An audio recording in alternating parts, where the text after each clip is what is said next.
на украинската национална идентичност не е история, телеология или есхатология на Украина. Генеалогията е изследване на произхода на съвременната героична украинска нация. В настоящето на нацията се разкрива нейния смисъл. Свободата и достоинството на Украина е изпитание днес на Европа и на човечеството. Имплозията на тоталитарно-комунистическата система и разпадането на Съветския съюз е безпрецедентен в историята на човечеството епохален поврат. Чехите нарекоха невероятното събитие нежна революция. Както за всички съвременници и за украинците епохалното събитие е невероятно. Повечето европейски нации са възникнали през 19 век. В средата на този век е началото на мъчителното украинско национално възраждане. Едва на 5 декември 1991 година обаче е изпълнен за първи път написания през 1862 година от етнографа Павло Чубински химн на Украина.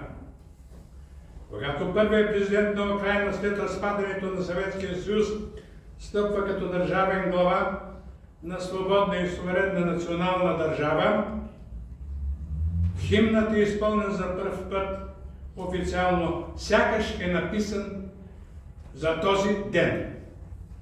Още не е умряла Украина, нито славата, нито волята, и аз чета този пократителен текст на химна. На нас, младите юнаци, ще ни се усмихне съдбата. Враговете ни ще загинат като роса на слънце. Ще властваме и ние, братя, в своята страна. Нашата душа и тяло ще положим на нашата свобода и ще покажем, че ние, братя, сме казашки народ. След разпадането на Съветския съюз възниква суверенната национална държава Украина. Непоносим факт за руското имперско съзнание. Непоносим факт. На годишната конференция по сигурността на 10 февруари 2007 година в Мюнхен Путин прокламира поврат в отношението на Русия към установения след края на тоталитарно-комунистическата система и края на студената война международен ред. Провалът на Русия да се реформира и демократичната и права държава се трансформира в реваншизъм. Мюнхенската реч и освен всичко друго и израз на двуличието и политическото лицемерие на Путин, освоени от съветската комунистическа пропаганда. Ето цитирам от реч. Ние наблюдаваме ситуация, когато страните, в които смъртното наказание е забранено, даже и по отношение на убийци и други престъпници, опасни престъпници, въпреки това с лекота участват в военни операции, които е трудно да се назоват легитимни. Защото в тези конфликти загиват хора, стотици, хиляди мирни хора. Край на цитата. Властелинът на Русия пита риторично: нима сме длъжни безучастно и безволево да гледаме различни вътрешни конфликти в отделни страни, действията на авторитарни режими, тирани, разпространяване на оръжие за масово унищожение. Край на цитата. След тази ода на възвишените и фундаментални европейски ценности следва канонада срещу разширяването на НАТО на изток с България и Румъния и проектите на САЩ за разполагане на противоракетни отбранителни системи в Полша и Чехия. Следват заканите за ответното действие на Русия, кулминацията на войната за ликвидиране на Украина.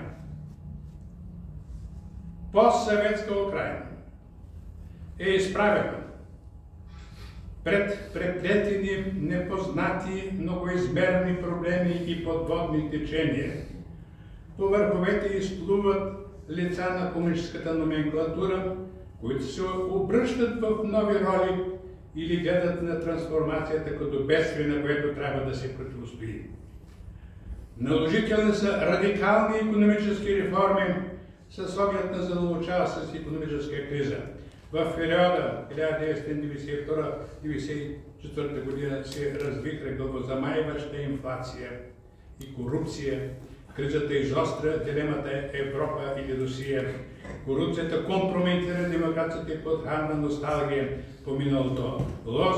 Лозунгът на Кучма 1994 година за съюз с Русия. Поляризацията на украинското общество се изостря.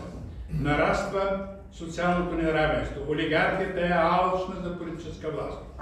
От времената на Руската империя Русия гледа на Украйна като свое географско наименование, каквото е буквалното значение. Украинският език се смята за диалект на руския език. В източните области има значителен брой етнически руснаци. В света няма етнически чиста, образована от един единствен етнос национална държава. Няма такава държава. Украйна и Русия никога не са имали демократични режими и двата народа само са чували за европейските демократични общества. Демократичното развитие на постсъветска Русия се проваля и се превръща в декларация, което става видимо в епохата на Путин. Нещата не стоят по такъв начин в постсъветска Украйна. Оранжевата революция в Украйна от края на ноември 2004 до януари 2005 е героично противопоставяне на украинската демократична общност срещу корупцията, похищенията на демокрацията. Тя е за европейска ориентация на украинската нация и за украинската национална идентичност. На президентските избори през 2004 година Ющенко обещава на украинците интеграция в Европейския съюз и НАТО. Конкурент е проруският ориентиран Янукович. На балотаж се установяват фалшификации в полза на Янукович. Това предизвика оранжевата революция, протести, гражданско неподчинение, стачки, демонстрации, дени в Киев, в други големи градове в цялата страна. В Киев през студените зимни дни протестират стотици хиляди и над милион души в подкрепа на Ющенко и на първо място за неговата кауза, на които той става символ. Поддръжниците на Янукович в Луганска и Донецка област заплащат с отцепване на Украйна. Това е добре организирано от Русия. Оранжевата революция самоутвърждава украинската национална идентичност. Националното, както и личното достоинство се признават или потъпват и не може по никакъв начин да се отнемат от никого, но те не се подаряват отвън. Другият исторически феномен на украинската национална идентичност е Евромайдана. Президентът Янукович заявява, че ще отложи плановете по асоцииране с Европейския съюз и ще търси по-тесни икономически връзки с Русия, което изправя разделеното украинско общество. Огромни маси протестиращи се тичат на централния площад на украинската столица. Евромайдана 2013-2014 година е вдъхновяващо събитие в Украйна, а за Русия е разгул на фашистска измер. Защо не на сталинистка измер? Това е още по-точно. Властта употребява всички средства срещу протестиращите, това число се стреля и убиват на 100 души и 2500 са ранени, което не спира масовите протести в течение на 3 зимни месеца. Евромайдана се прекратява едва при вестта, че Янукович е избягал тайно в Русия, на която е служил до край. Грандиозните спонтанни социални действия не са от ангели, а от хора, които макар и да са свързани от един порив, една идея, една надежда, не всички знаят безупречно какво прави. Евромайданът е украинската плуралистична общност на свободни граждани. Хората отиват не за малко, за час, за дни, за седмици, за месеци. Там са етнически украинци, етнически руснаци, белоруси, кримски татари, грузинци, евреи, афганистанци и други. Всички те са украинци като един. Автомантарът от Житомир прави барикади с програмистите от Киев. Студентите и учениците лагеруват палатки с пенсионери. Леви и десни са рамо до рамо и така нататък. На Евромайдана няма деление на западни и източни Украина. Един бележит американец описа феноменалната украинска национална идентичност. Цитирам: Киев е двоезична столица. Нещо необичайно в Европа и немислимо в Русия и в САЩ. Европейците, руснаците и американците рядко си дават сметка, че всекидневното двоезичие може да означава политическа зрелост, а вместо това се образяват, че една Украина, в която говорят на два езика, трябва да бъде разделена на две групи и на две поколения. Това е точно толкова вярно, колкото се каже, казва американеца, че етническите американци гласуват за републиканците. Край на цитата.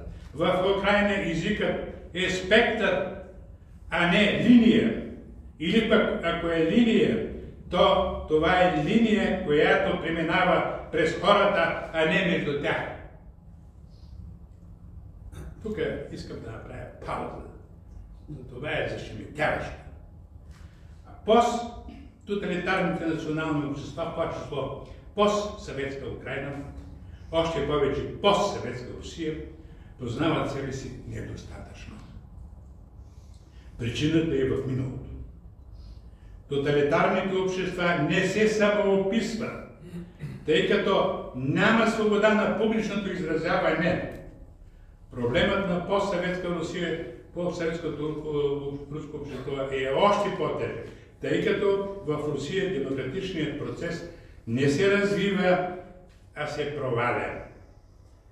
Демократичната перспектива се измества от имперските въжделения за връщане на загубени територии, които се смятат за руски, каквото е Кримския полуостров и областите на Югоизточна Европа. В руското съзнание не се прави разлика между етническо и национално самоопределение. След Втората световна война няма европейска страна, в това число Русия, която да не е въвела забраната на смъртното наказание. Този принцип прави войната в Европа абсолютно недопустима. Този принцип. Като ядрена държава, Русия възражда студената война. Горещата, студената и принципно новата хибридна война превръщат войната на Русия срещу Украина в безпрецедентна в историята на човечеството. Така война не е има. Чухте добре, нали? Александър Дугин, главен идеолог на Путинова Русия, смята, че днес, цитирам, Русия трябва да мисли и да действа по-имперски, като световна държава, която интересува всичко и принадлежащите и територии и най-отдалечените кътчета на планетата. И това трябва да започне не после. Дейците от 89-90 години разрушиха всичко вместо нас. Така че сега е точният момент да построим империята от новия цикъл. Вижте, това не са интерпретации. Това са буквално думите на този мракобесен, как се казва? Там, Русия се смята за призвана и длъжна да прочисти Украина, цитирам, от неонацисти, русофоби и антисемити. Агресорът убива невинни хора, руши домове, цели градове. Руснаците са чудовищно безогледни. Цитирам: Мир ще има, когато Русия постигне целите си. Денацификация и демилитаризация на Украйна, както и мнение неутралитет заявява Путин.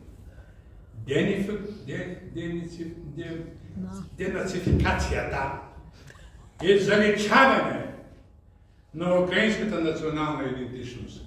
Това някои хора се помислят да прочистим Украйна от нацисти там и така нататък. Това означава, който ни е разбрал това, нищо не е разбрал. Това означава заличаване, няма украинска нация. Това ви казвам. Жестокостта на Владимир Путин е безмерна.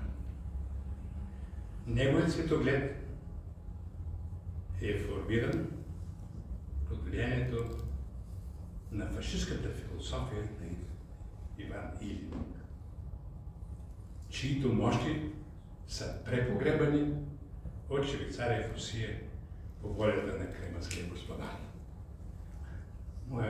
Моят текст оригинално е 25 страници, там всичко е ясно. Това е много ключов момент. Войната на Русия срещу Украйна е неизлечима рана на украинското национално общество. Тази безумна война извиси украинската национална идентичност до небесата. В пълна противоположност на целта на Русия да я заличи под мисията на денацификация. Аз съм поет, Олес.